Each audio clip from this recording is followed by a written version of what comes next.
Hello, it's Nancy Johnson with Sunday's Best. And our topic tonight, we're going to go back over a few things as we always do, about 5 things that families can do to create wealth. And then we're going to continue with our conversation about money. Um, and so as soon as someone lets me know, oh, Olivia, thank you so much for getting on. This is my niece, Olivia, versus my sister in law. So thank you for getting on. And my sister, Monica, is on from West Park, Florida. So great. You ladies, I think Monica was on last week. But what we typically do on Sunday's Best is we have a review of what we talked about last week. And then we will build on that so that we can impact and find out more, a lot more about what we can do to close the wealth gap. Isn't that right, Ashley? Ashley Hannah Williams is on.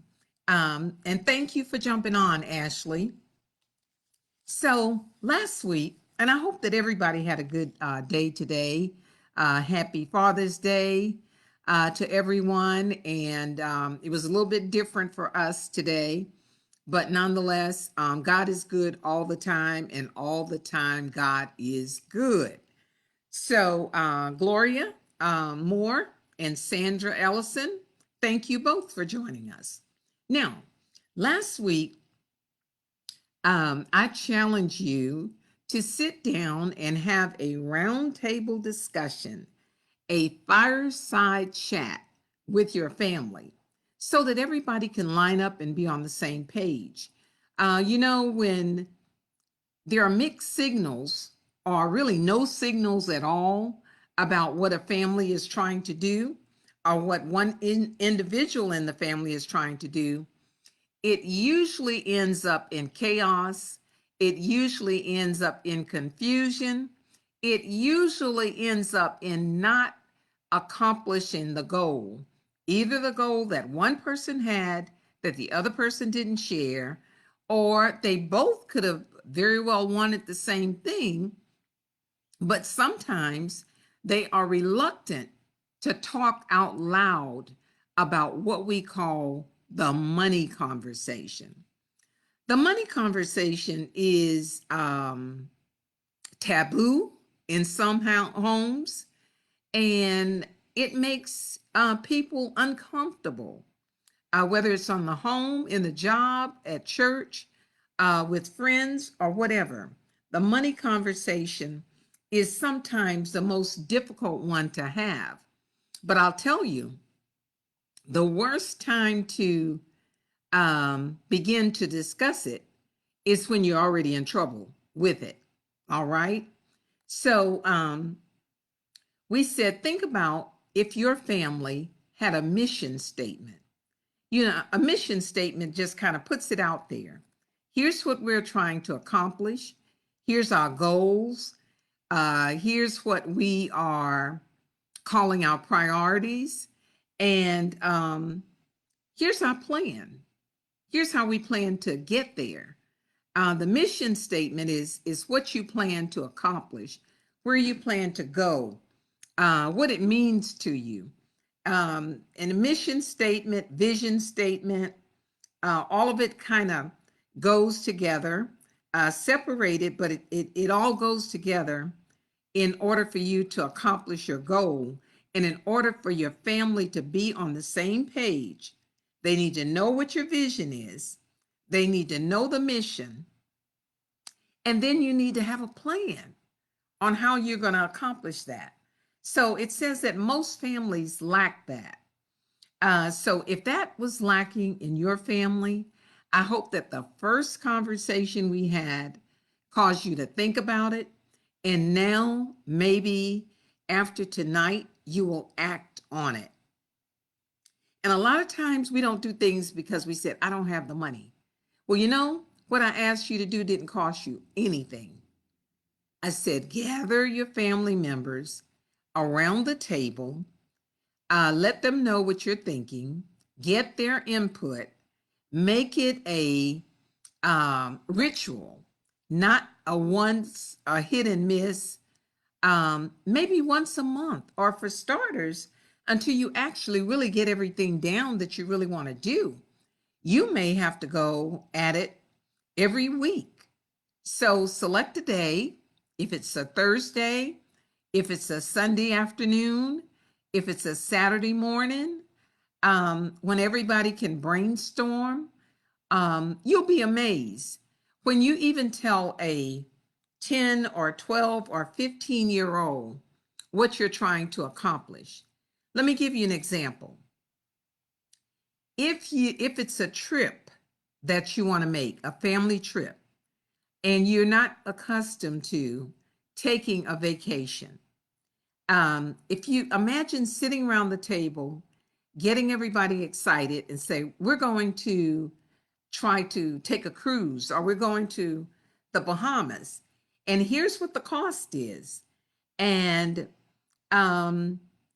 your children may be willing to give up something so that they can save some money to spend on the trip. They may want to go on skiing, or they may want to do some real fun things. They may have never been on a ship. And when it's safe, you say, we're saving for a trip. So you might assign one child to check out the prices, the other ones to check out the activities. And then the two adults may figure out, okay, how can we cut our budget? What can we cut out? What can we do without, so that this can really be a trip that everyone can remember? So imagine yourself sitting around the table doing that versus saying, we're not taking a vacation. And the kids will probably say, we never took one. So imagine how sharing what you really want to do as a family, having a roundtable discussion, a family night involving everyone, and letting them know what your values are. Another thing you should let your child know is if your value is your integrity, if your value is your good name, your family name, let your children know how important that is on the scale for you. We talked about, we used to say, I don't have time at home to do anything. We don't have quality time because I'm never at home. Well, the pandemic, as they say, be careful what you pray for. The pandemic gave most of us the opportunity of working from home.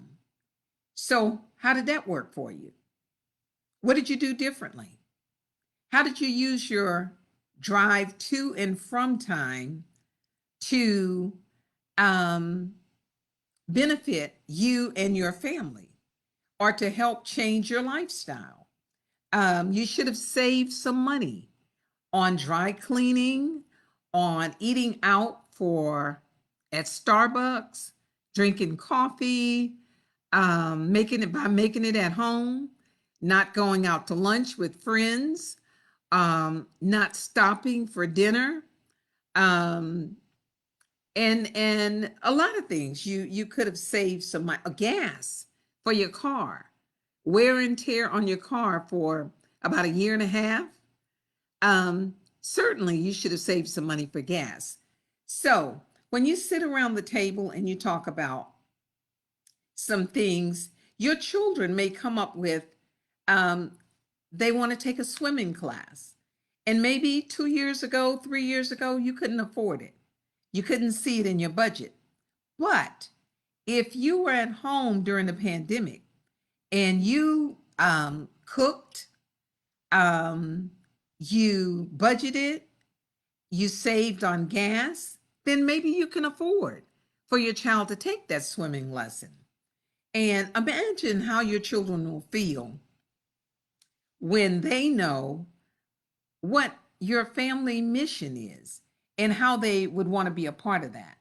So the key is to open up the dialogue with the family and discuss the family principles with each member, and you'll feel more connected as a family, and you'll get a lot more done. You'll know who's on board and who's not on board. And so you'll know who you can count on and who you can count out, because we don't all think alike. But, once we collaborate with each other, once we hear what's your why for wanting to do that, um, and then you hear the other person say, I don't want to do that, but maybe I could help you out with it. Maybe I could do a little bit of research for you, or maybe I can run some errands for you. So always know that when you lead with principles and when you operate in those principles and you let everybody know that they count, they have value, you're going to get a lot more traction out of that particular person. So we got down to where we said wise families decide jointly on what they want to accomplish financially as well. And so when you are hearing all over the news that there is a widening wealth gap, you don't want to get caught in the gap and fall through the cracks. Everybody needs to pull together so that your household, no matter what happens in a White House, what happens in your house is going to be progressive. So, having a family circle, um, discussing your vision and your mission, and coming up with a strategy, you'll be surprised how the mind works. Um, if you set up one family meeting and you're going to have another one next week, maybe start a family text. And if you know that you're going to have it on Thursday, and maybe that Saturday, send out a text encouraging, something empowering. Tell them to bring something to the table. If you didn't like the idea we had last week, let's build on it. Let's see if we can come up with a compromise. So, strategy: how are we as a family going to create wealth? And so, the first thing I told you last week was to come up with a mission statement. The second was to determine your values and lead with your values. The third one was get input from all family members and reward those that come to the table with great information or great enthusiasm. Sometimes people don't have, maybe they don't know that what they have is significant to contribute, but if they come with a positive attitude and if they bring the enthusiasm and the synergy, it helps the thinkers and the brainstormers to do even a better job. So whether you think you matter or not, you want your family members to know that they do. Number 4, set goals as a team. Lay out your goals and your objectives and have a business plan, a method of operating. And number 5 was strategize to optimize. Good strategies are essential for achieving goals. Just like your business, you wouldn't run a business or try to open a business without a business plan, without a budget, without staff, without help. Even if it starts off and it's just you, and it grows because you want your business. God wants your business. Everything you do in life, and business and spiritual. He wants growth. He wants to see you grow, be fruitful, and multiply. So it is with your family. Not just have a lot of children, not fruitful like that. Um, like back in the day, I'm from a family of 12, and my husband is from a family of 13. So we're not necessarily talking about that kind of fruitful. That was good in its day. I don't see that many people having that many children today, but it could happen. And so if you have a home-based business, if you have a business that you have to go to and run every day, your family should be your business as well. So let's not forget to be family centered among everything else. Now, this week, I was listening to a lot of different, well, not a lot, but maybe an additional two YouTube videos. And in addition to my morning inspiration, which is Power Starts Your Day. On yesterday, I was part of a panel that was on, and we were talking about wealth, and we were talking about some other things that I think that you might want to take note of. All right. So let's see. Believe we have some other people on. Yes, we do. Um, Gloria Moore is here, and she says, yes, he's good. Maddie Young is on. We have Carolyn Grimm Anderson on. Good evening, Carolyn. Diane Jackson, Sandra Bolton, the Queen of Real Estate, is on. Genevieve Burgess, and Monica says hello. And goal setting is critical, and that is so true. Dolores Harrison Brown, yeah, all right. So Sandra says training starts at home, and I agree. So one of the things that they talked about on a couple of the programs that I listened to, it talked about, again, how to leave a legacy, how to have self-care, take care of yourself. And then a lot of them was talking about financial literacy. What you don't know can hurt you. And what you don't know can cost you more than you would have paid to get the knowledge and apply it. So being fruitful means that you want things to grow. So you got to be careful where you sow. If you sow on thorny ground, if you just throw your seeds to the wind, they're not going to grow and they're not going to be fruitful. And if the plant doesn't come up and it doesn't grow, it's not going to multiply. So when we talk about working together, we work together, we pray together to equip ourselves so that we can prosper. And I also had out on Facebook a couple of days ago, Gwen. Gwen says financial literacy is necessary. So I put out there, should Christians prosper?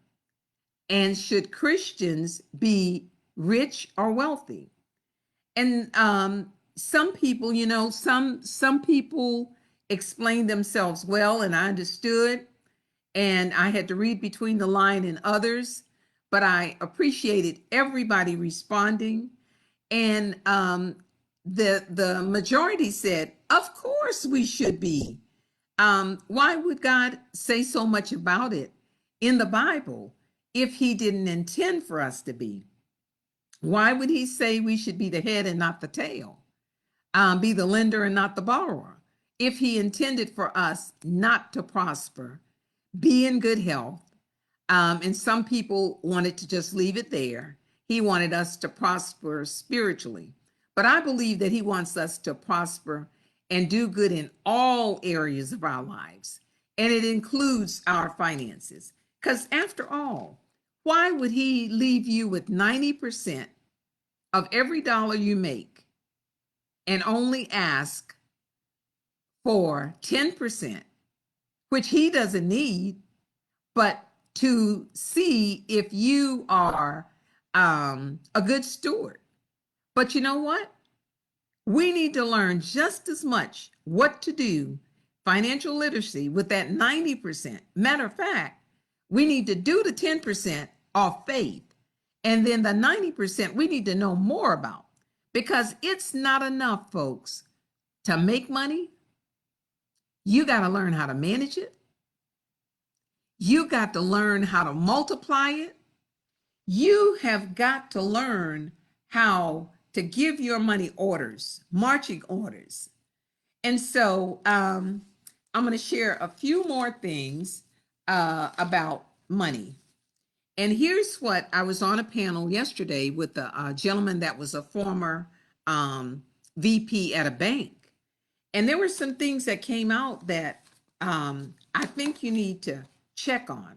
So we're going to call this your checkup from the neck up. All right? Keep your eyes and your mind on your money. You know, when I was young, and I think I said this last week, we had little handkerchiefs. They were all print. Genevieve and Vanessa, I know you know about it, us girls, and probably Ashley also knows about it. We would tie our change up in our little handkerchiefs. And, you know, I'd go back and check mine so often. I guess I was just thinking it was going to multiply, but I was making sure that none of it was gone. And like I said, if we saw a penny, we didn't walk over it. We didn't care if it was on head or tail or whatever. We'd pick it up. And if we didn't go buy our 2 for penny cookies or candy or something, we added that to our little change that we kept under the mattress or in our pillowcase, wherever, in a little can, in a jar, wherever you kept your money. Keep your eyes on your money and your mind on your money. I suggest, I don't care if you have $100 in the bank, I say every morning when I get up, and I've got a list of things that I do, affirmations, my 8 o'clock inspirational call, reading a scripture or reciting a scripture.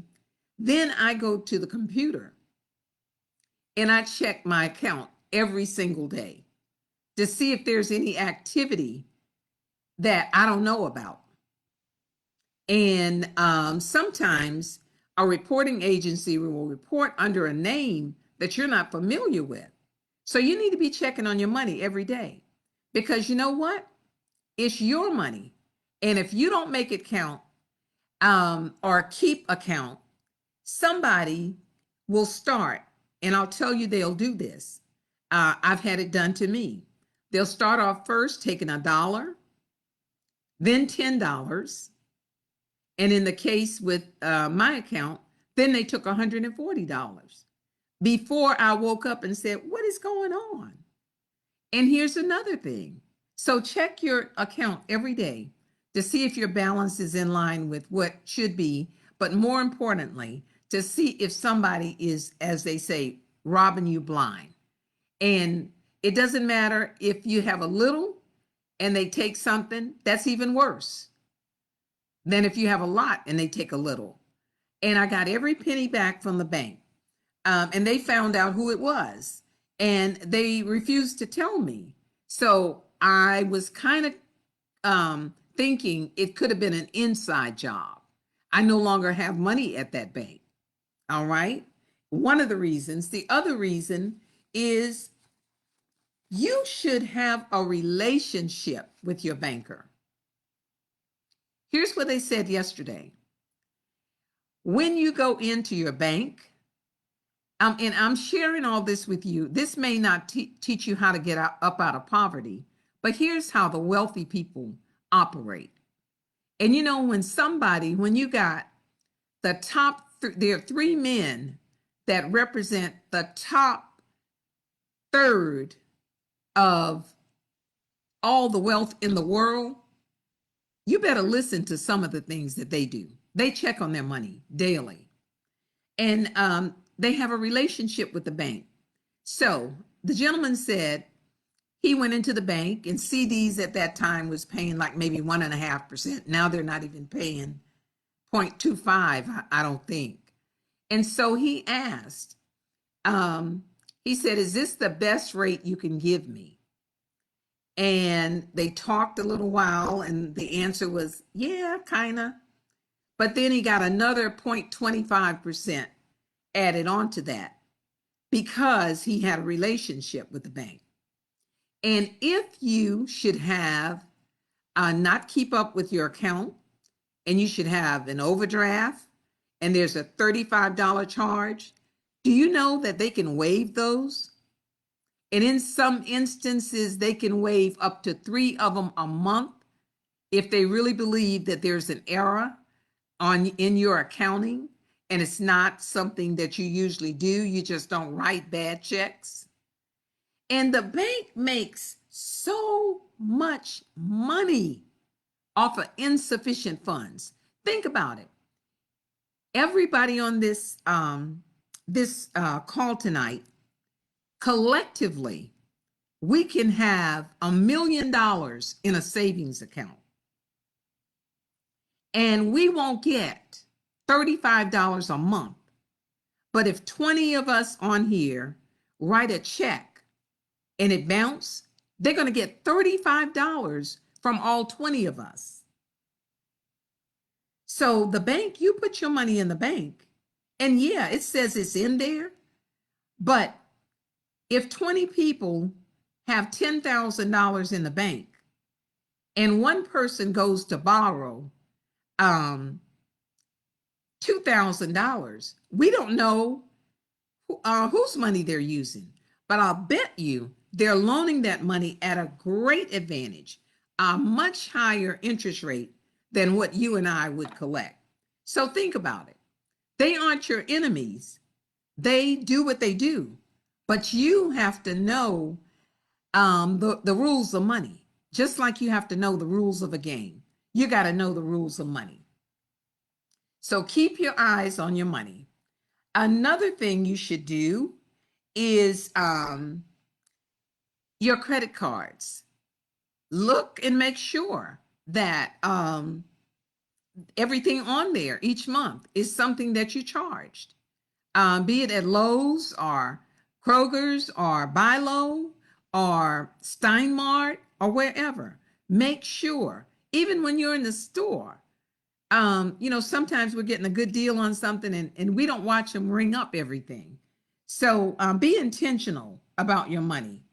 And if you've got high interest rate credit cards, figure out how you can get those interest rates reduced. All right. And use your shredder for important mail or things that offers that you know that you're not going to get a new credit card. But when you get that offer in the mail, take the time, take it out of the envelope and shred it and get some form of identity theft protection. Those were some of the things that we talked about. Here's a few more. Check out your insurance. Susie Orman says you should separate your insurance from your investment. And we're going to have a Zoom session soon. And we're going to have somebody who's the expert on life insurance, on burial insurance, on a lot of things that we just don't normally do. And we'll have somebody talking on your personal papers, whether they should be in a safety deposit box, whether who should know where they are, how many copies of them you should have. So we're going to do a financial checkup from the neck up, just like we do a physical. So it's going to be a physical financial checkup. And I'm going to have experts on because I'm not the expert on these things. And when I hear them and they make sense, I want to do a real talk with you and get you thinking And maybe you might have somebody that you want um, to be on the segment. But knowing about your money and long-term care is something that we all need to think about, because at some point in life, um, we all may need long-term care. And so that's one of the things. Now, some other things that I learned, and I'll tell you, I've been, you may have seen me with pictures on my porch. I'm sitting out there listening to the birds, but I'm also feeding the mind, because I just believe that the doorway is being opened more for me to keep people mission bound. Okay. And so as I learn, I share. As I learn, I share. And so I'm always open to learning. And for money, it says you can't master money looking at it annually. You got to keep your head in the game. You got to know what's coming in and what's going out. And it says you need to tend to your money daily, like I said. Money has energy. You can never outrun it, but you can run out of it. Now that's my 2 cents. You can never outrun it, but you can run out of it. You can never wear it out.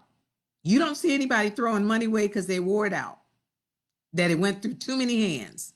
No, money does not wear out. Money does not get tired. It will spend anytime you choose, and it will even cause you to spend when you don't choose. Money can get you sick, but it'll never get sick of you spending it.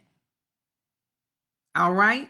Money doesn't get sick physically, so that it's like the devil. It's always got something to do. You don't have to give the devil his marching orders or his to-do list. He knows his business is to rob, cheat, steal, and destroy us. Okay, and so with money, money never gets sick, but it can make you sick if you don't have enough to go around. And having enough money can and none of us get sick of having too much money. I haven't heard anybody say, I'm feeling bad today. I've just got so much money, I don't know what to do with it. Money can go fast, or money can be directed to grow fast. So there's a difference between going fast and growing fast. If you continue to eat your seeds, we'll grow in our waistline, but we'll be broke in line. That's another one.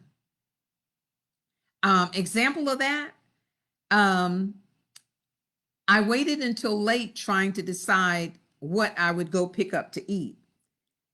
One place, just they're saying we're not taking any to-go orders. To two places, we're not taking any.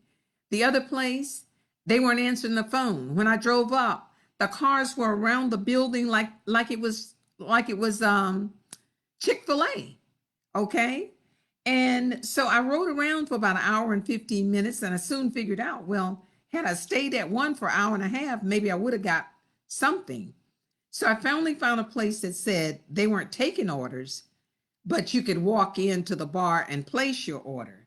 So again, we can continue to eat. And when I saw all the people eating out, COVID or not, almost over or not, people were exercising their choice of eating out today.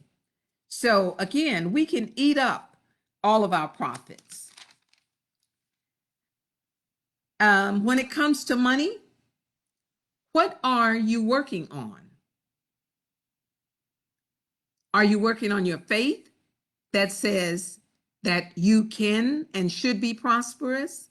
Or are you working on your attitude about money? Because some people, most times, the people with an attitude about money are the ones that don't have it. And you know what I say? Find out who has it, find out what they're doing, and follow suit. as long as they're doing it the right way. Okay? Because you have your principles and you have your values, and your family should know what they are. So we don't beg, cheat, and steal our way to the top. Does the money conversation inspire you, or does it intimidate you? I want you to answer that. Does it inspire you, or does it intimidate you? All right. Where there's a money leak, you will never become wealthy. Find out where your money's going, where it's leaking, whether you have a hole in your pocket. Find out where the leak is. There usually is lack where there's a leak. Lack of knowledge, lack of application. You make money, but you don't manage it. You make money, but you don't have it. You make money, but you dig the hole deeper. That's not how you close the wealth gap. So I've given you a few things. The last few are tips that I'll give you.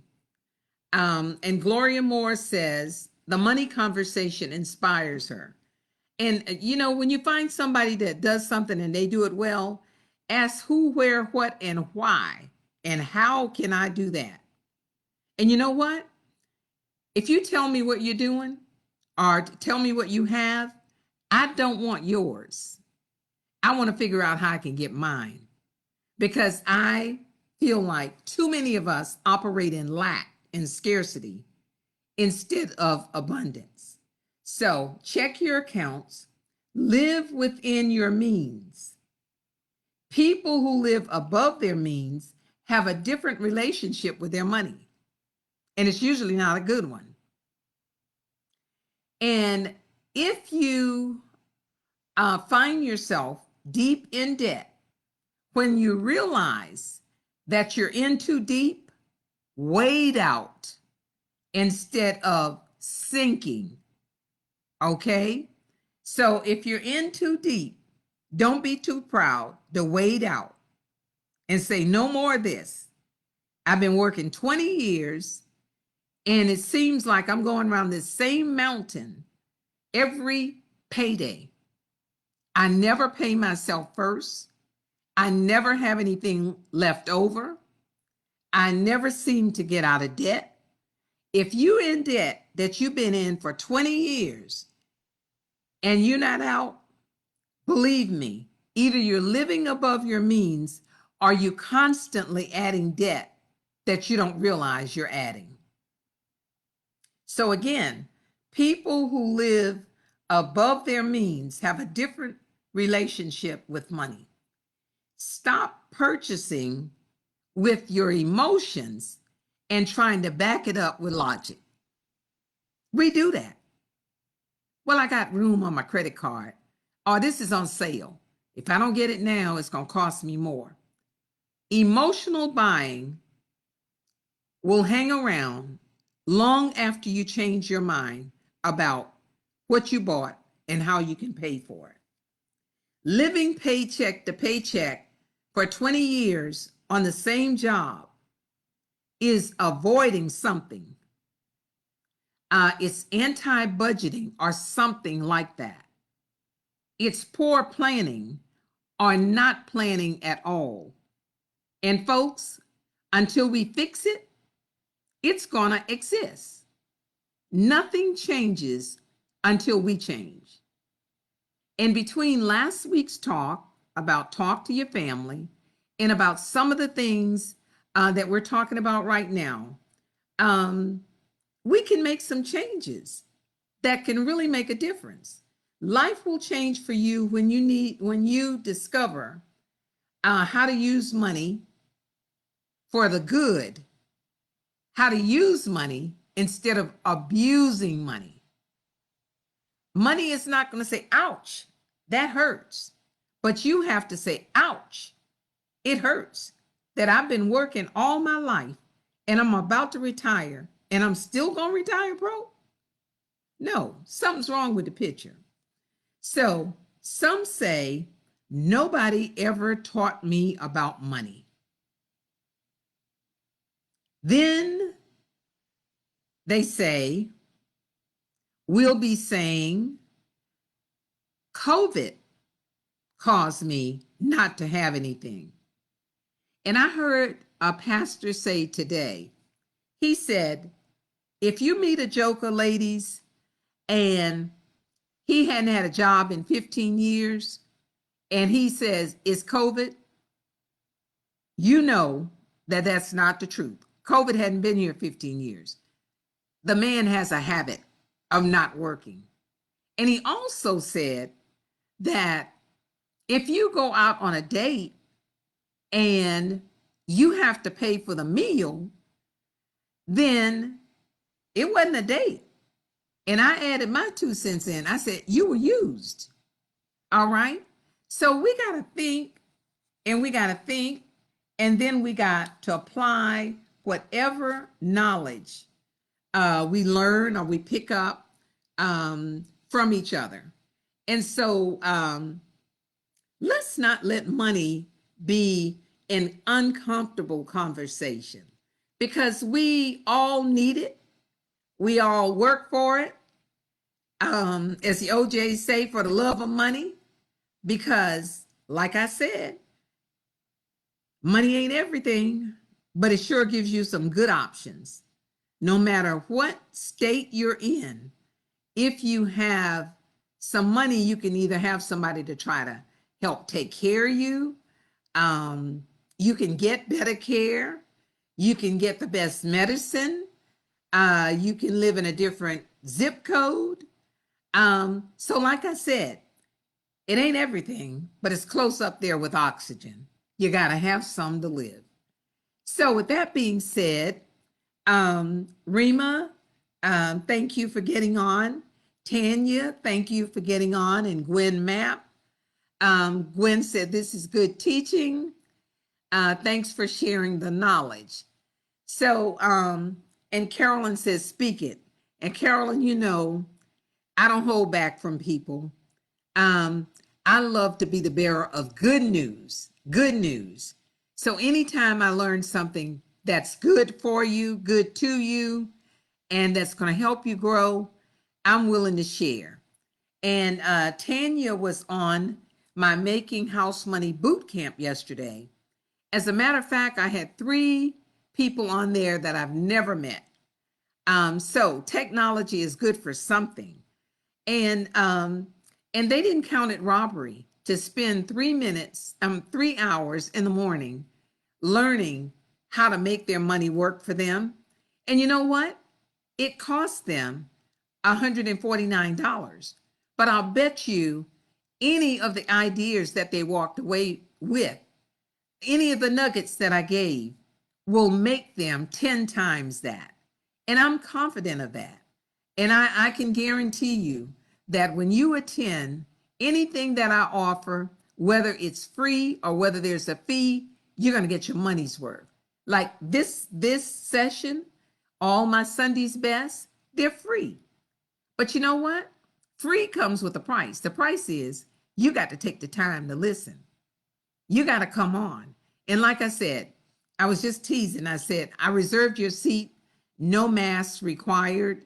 And I'm doing house calls. So how easy is that? How easy is that? All right. And Tanya says what she learned yesterday, make it, manage it, and then multiply it. So as I always say, have a good night, have a good week, have a good life.